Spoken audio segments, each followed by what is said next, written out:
توی این آموزش میخوایم با هم دیگه آموزش این سرویس مرواریدی جذاب رو ببینیم که این ویدیو قسمت اول از این آموزش هست و قراره آموزش این گردنبند خاص، خوشگل و زیبا رو در کنار هم دیگه یاد بگیریم. مرسی بابت حمایت‌های قشنگتون که کلی بهم انرژی میده. بریم که ویدیو رو شروع کنیم.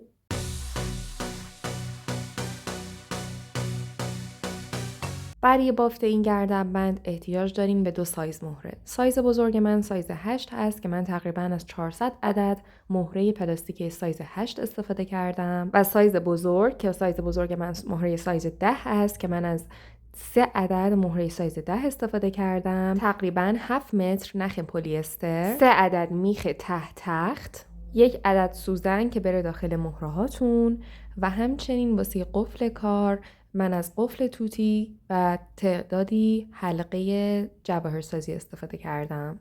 برای شروع تقریبا 2 متر از نخم رو جدا می کنم. بچه اینجا بهتره که 2 سر نختون رو با فندک یکم جمع کنی. اینجوری راحت تر میره توی مهرهاتون. ببینید به این شکل. حالا 6 تا دونه مهره بردارین و بندازین داخل نختون. به این شکل. حالا مهره آخر، مهره ششم رو میارین سر نختون، توی دستتون نگه میداریم به این شکل و سر دیگه نخ رو میارین به صورت مخالف ازش رد میکنین. به این صورت 2 انتهای نخ رو به هم میچسبونین یا به اصطلاح همسر میکنین و محکم میکشین. به این شکل اولین خونمون که خونه 6 تایی هست تشکیل شد. خونه های بعد رو وارد یک روتین میشیم بچه ها. به این شکل که 5 تا دونه مهره برمیدارین، 2 تاشو میندازین داخل این سر نختون، 2 تاشو داخل این سر نختون. به این شکل. حالا 5می رو میندازین داخل یه سر نختون، فرقی نداره کدوم. با سر دیگه نخ به این صورت میبافین به صورت مخالف از همین مهره ردش میکنین، همسر میکنین و بعد میکشین. این همسر کردن واسه اینه که نخمون در ابتدا جدیده و ثبات نداره و این کار انجام میدیم تا در ادامه یه سرنخمون کوتاه و یه سرنخمون بلند نشه و این کار تا 2 تا خونه اول ادامه میدیم. به این شکل بچه‌ها دومین خونمون هم که یه خونه 6 تایی هست تشکیل شد. دقیقاً بعد روتین این خونه رو تکرار کنیم. یعنی چی؟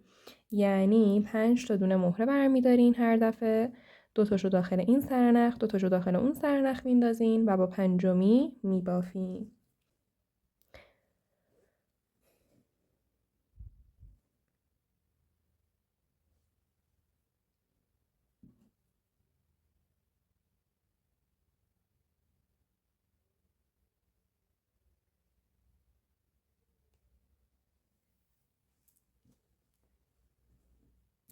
به این شکل سومین خونمون هم تشکیل شد. حالا بچه ها همین روتین رو ادامه بدین تا جایی که مورد نیازتونه. من چند ثانیه دیگه میام که بهتون بگم که تا چقدر به چه شکل ادامه بدین. خیلی خب بچه ها، من اینجا 1 2 3 4 5 6 7 8 9 10 11 12 13 14 15 16 18 تا خونه بافتم. اینجا میخوام خونه آخرم رو ببافم بچه ها و اینجا 5 تا دونه مهرتون رو بردارین و هر 5 تا رو بندازین داخل یه سر نختون، فرقی نداره کدومو، ببافین.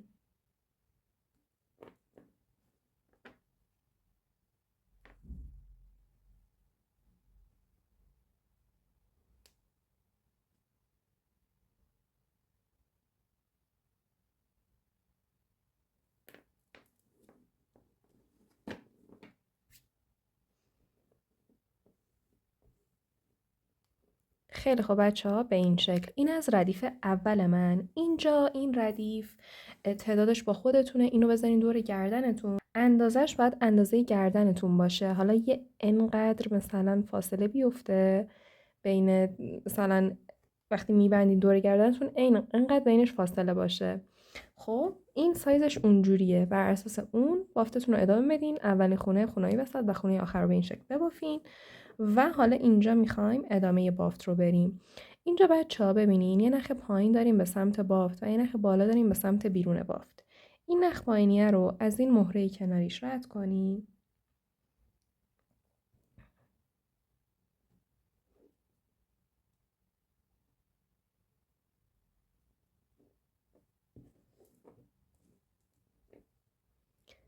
به این شکل 4 تا دونه مهره برداریم و بندازیم داخل این سر نختون که به سمت خلاف این بافتتون هست و ببافیم.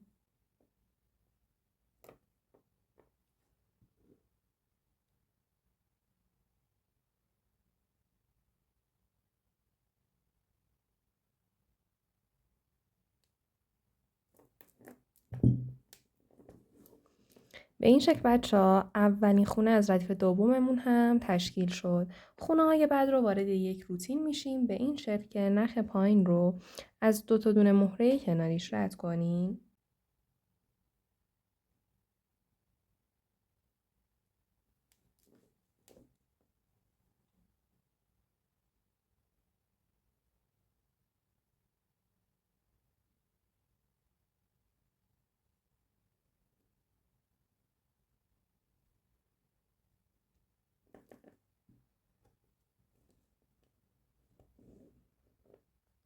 به این شکل اینجا 3 تا دونه مهره بردارین بندازین داخل نخ بالاتون و ببافین. به این شکل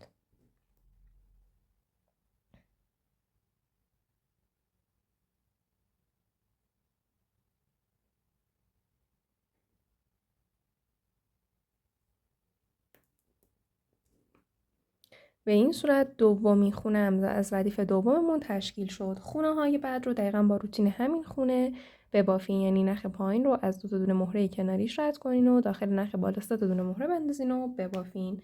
من میرم بافتم و ادامه میدم، هر جا نخم کوتاه شد میام که بهتون بگم که چی کار کنین. خب بچه‌ها من بافتم رو تا اینجا ادامه دادم. اینجا 2 سر نخ من کوتاه شده، من دیگه نمیتونم باشون کار کنم. اینجا باید نختون رو گره بزنین و بعد با نخ جدید بافتتون رو ادامه بدین. الان بچه ببینین این سر نخ من توی این گوشه هست. خب باید اون یکی سر نخ رو هم برسونین روبروی این سر نخ و گره بزنین. به این شکل ببینین به ترتیب از این مهره این مهره این مهره این مهره و در انتها این مهره رد کنین، در مجموع از 5 تا مهره. خیلی خب بچه ها اینجا 2 سر نخ ما رسیدن به روبروی همدیگه. اینجا باید 2-3 تا گره محکم بزنین کارتون رو.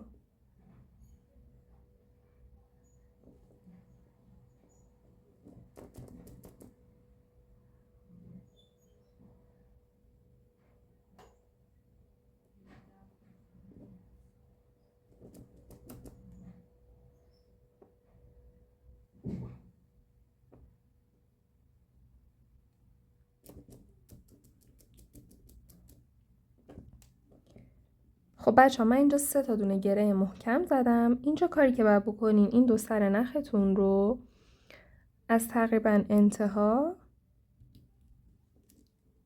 بچینین به این صورت و اضافیش رو یکم با این فندکتون آتیش بزنین که یکم جمع و جور شه. در همین حد میبینین؟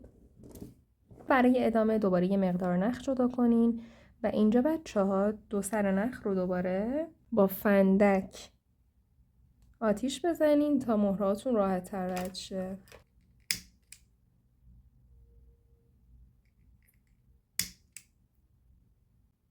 به این شکل و حالا بچه ها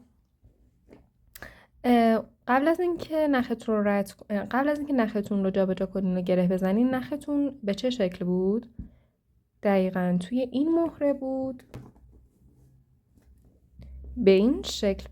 حالا اینجا فرض کنین همون نخ قبلی است، نخ پایین رو از 2 تا دونه مهره کنارش رد کنین، داخل نخ بالا 3 تا دونه مهره بندازین و ببافین. بافت رو ادامه بدین تا انتها. فقط نخ جدید تا 3 تا خونه اول همسر کنین و بعد بکشین. من میام خونه آخر میبینمتون. خیلی خوب بچه ها من الان رسیدم به خونه آخر از ردیف دومم. بچه ببین ردیف اولتون هر چند تا خونه ای که داشت واسه من 19 تا بود، ردیف دوم یه دونه کمتره. الان اینجا من میخوام خونه آخرم، خونه 18 همم رو ببافم به این شکل که بچه ها نخ پایین رو که از 2 تا دونه مهره کناریش اولا رد کنیم.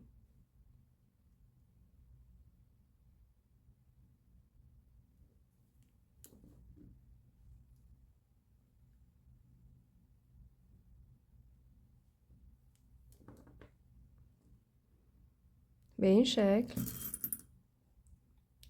اینجا 3 تا دونه مهرتون رو بندازین داخل نخ پایین و ببافین.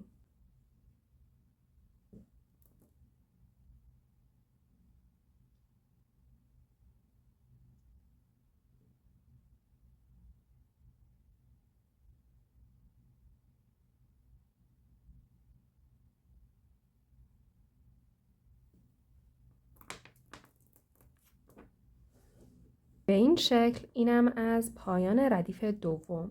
بچه ها این روتین این ردیف رو داشته باشین، از شروعش گرفته تا پایانش، و همچنین وقتی که نختون کوتاه شد چیکار کنین. این روتین رو میتونین هی تکرار کنین، ردیف روی ردیف بافین. فقط حواستون باشه هر دفعه تعداد خونه‌های هر ردیف 1 دونه خونه از ردیف قبلیش کمتره. یعنی من الان اگه بخوام یه ردیف دیگه ببافم، ردیف بعدی چند تا خونه میشه؟ دقیقاً میشه 17 تا. همین شکلی هر چقدر دلتون میخواد بافتتون رو ادامه بدین و بعد ببین که با هم دیگه ادامه بدیم. روتینش هم میشه همین روتین این خونه، این ردیف. بزنین عقب، هر جا رو گیر کردین رو نگاه کنین. الان مثلا ببینیم واسه یه بافت خونه اول این نخ پایین رو از این مهره کناریش رد کنین.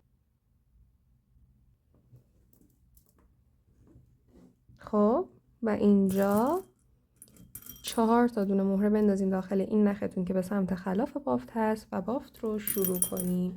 ولی خب بچه ها واسه من همین 2 تا ردیف کافیه و الان میخوایم ادامه بافت رو اینجا با هم دیگه بریم. شما هم بذارین هی روی گردنتون ببینین دوست دارین چقدر ادامه داشته باشه، با توجه به حالا سایز گردنتون، سلیقتون، سایز مهراتون، همه اینا تاثیر گذاره. حالا اینو بذارین کنار. سوزنتون و دوباره تقریبا 2 متر نختون رو بیارین. حالا اینجا بافتتون رو بزنین جلوتون و بچه ها من میخوام روی این ردیف اولم اینجا کار کنم. ببینین به این شکل که بهتون میگم شروع کنین به شمردن از 2 طرف. 1 خونه، 2 خونه، 3 خونه، 4 خونه، 5 خونه، 6 خونه، 7 خونه، 8 خونه، 9 خونه و این خونه وسط من هست. این خونه رو در نظر بگیرین. حالا نختون رو بیارین بچه ها و کارمون رو اینو خونه وسطی است. این 2 تا مهره پایینش رو میبینین. این نختون رو ببریم بینش اینجوری و حالا اینجا یه سرنخ رو کوتاه بذارین، یه سرنخ رو بلند و این 2 سرنخ رو 2 تا گونه گره محکم بزنین.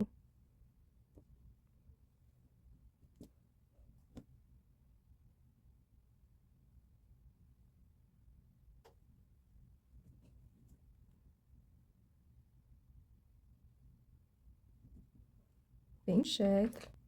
اینجا این سر کوتاه نخ رو بگیرین، تقریبا از ته قیچی کنین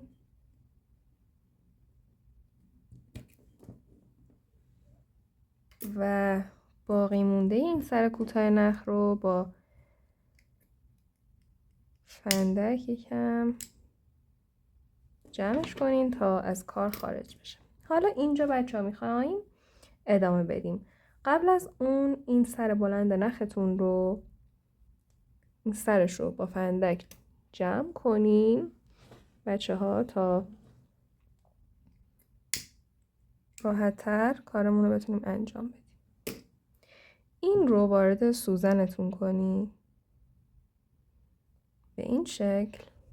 خب حالا میخوایم شروع کنیم به کار. داخل نختون 4 تا دونه مهره بندازیم به این شکل. و حالا بچه ها ببینین ما الان نخمون اینجاست کنار این مهره. حالا نخ و سوزنتون رو از این مهره کناری رد کنین و بیارین بیرون به این شکل. میبینین به این شکل. حالا واسه ادامه 11 تا دونه مهره بردارین و بندازین داخل نختون به این شکل. حالا بچه ها ما داخل کدوم مهره ایم؟ داخل این مهره هستیم. از این خونه. حالا این خونه نه، خونه بعدی نه، خونه بعدی هم نه، این خونه، خونه سوم، این مهرش نه، این مهره. نختون رو ازش رد کنی.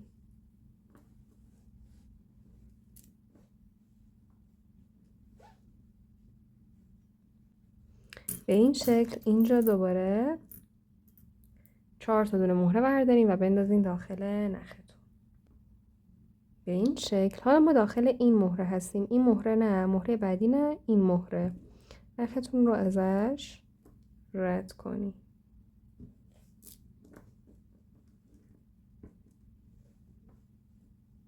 به این شکل. به این شکل. حالا اینجا دوباره این روتین رو میخوایم تکرار کنیم. یعنی چی؟ 11 تا مهره برداریم و بندازیم داخل نختون. بچه ما حالا داخل این مهره از این خونه هستیم. خونه بعدیش نه، خونه بعدیش نه، خونه این خونه، خونه سوم. از این مهره نختون رو رد کنیم.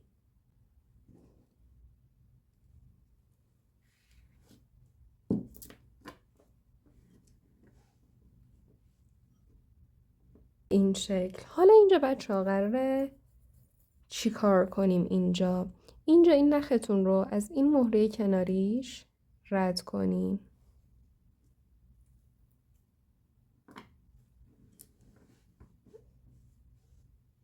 شونزده تا دونه مهره برداریم و بندازیم داخل نختون.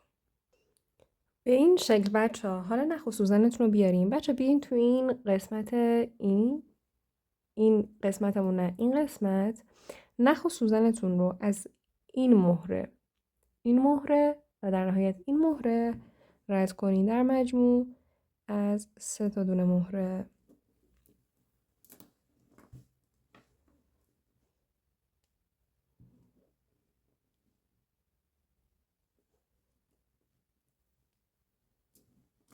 ببینیم بچه ها به این شکل. حالا اینجا دوباره 16 تا دونه مهره بندازیم داخل نختون. به این شکل. حالا این دوباره نخ و سوزنتون رو بیارین. بیاین این قسمت از بافت و نختون و سوزنتون رو از این مهره رد کنین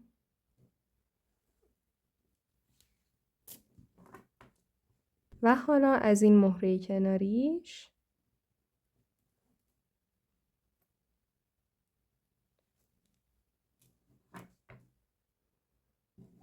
و بعد از این مهره.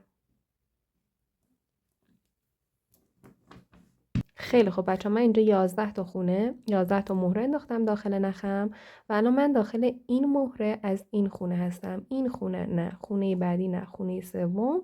نختون رو از این مهرهش رد کنین.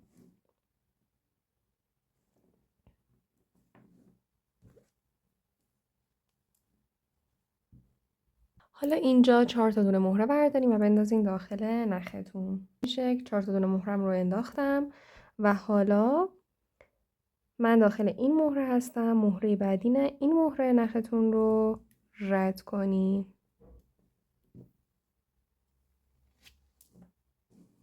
به این شکل. دوباره داخل نختون 11 تا دونه مهره بندازین.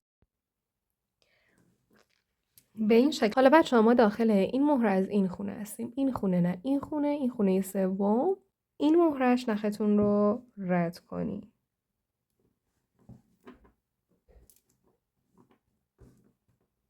حالا اینجا نختون رو از این مهره کناری، ما الان داخل این مهره هستیم، از این مهره رد کنیم.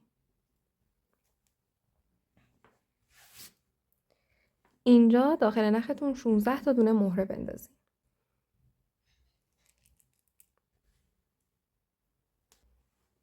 به این شکل. حالا نختون رو ببینید از این قسمت این مهره و این مهره رد کنیم.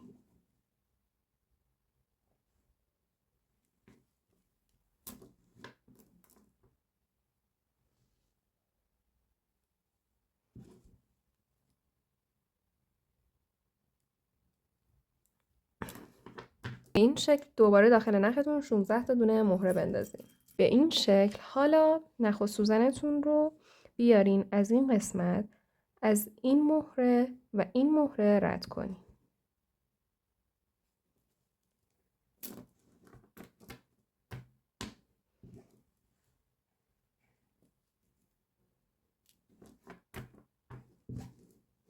خیلی خوب بچه ها، بافت ما تو این قسمت به اتمام رسید. حالا میخوایم نخمون رو گره بزنیم. نگاه کنیم بچه ها، توی همین گوشه‌ای که هستین ببینید نختون رو ببرین. نگاه کنیم ما الان اینجاییم. این نخ رو میبینین؟ این سوزن رو ببرین از داخلش، از زیرش رد کنین.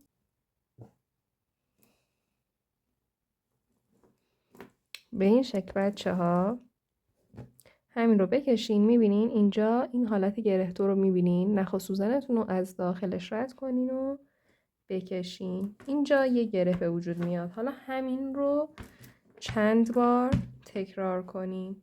از داخل این گوشه نخ و سوزنتون رو به همون شکلی که گفتم از زیر اون نخ رد کنین. بیاریم بیرون. اینجا یه حالت گره‌دار به وجود میاد. نخ و سوزن رو از داخلش رد کنین و یه گره بزنین. هر چند بار، من میخوام 3 بار تکرار کنم، یه بار دیگه اینو تکرار میکنم.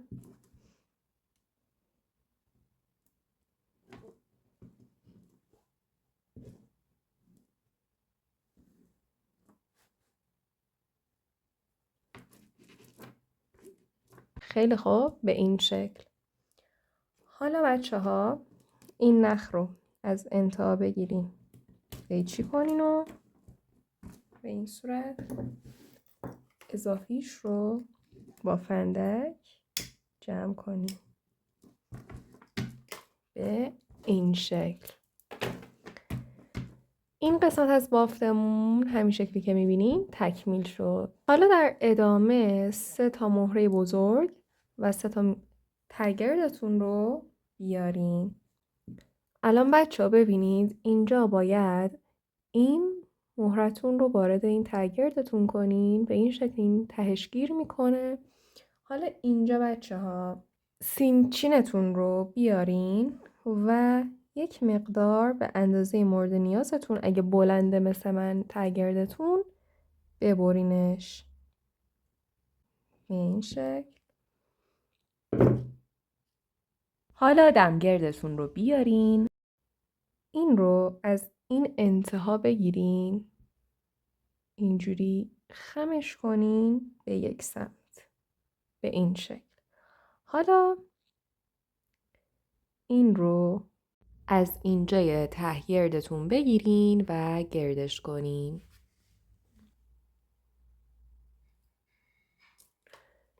میبینید؟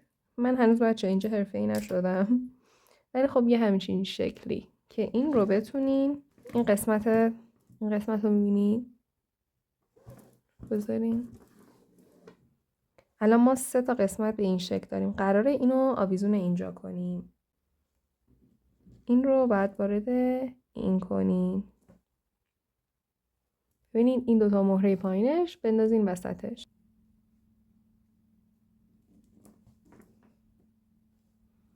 میبینید به این شکل. حالا بچه ها این یکم از حلقه اینجوری که میبینین بازه، این رو با همین انبردستی چیزی این رو جمعش کنین که قشنگ بسته شه، از کار بیرون نیاد.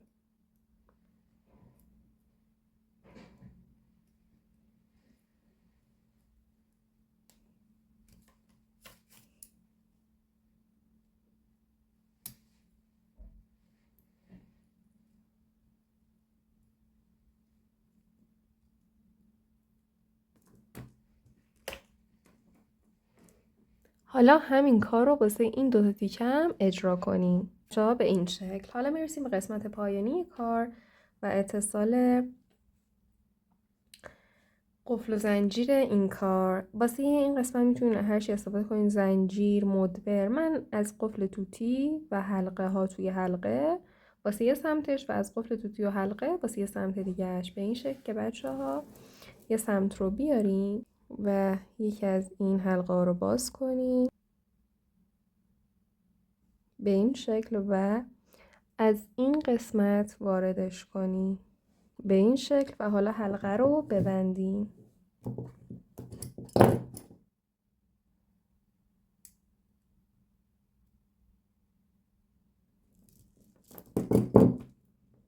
به این شکل.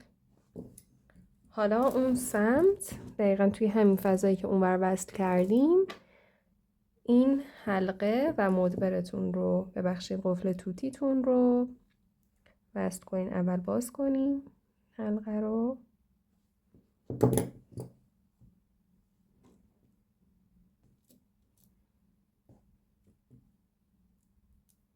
و ببندینش.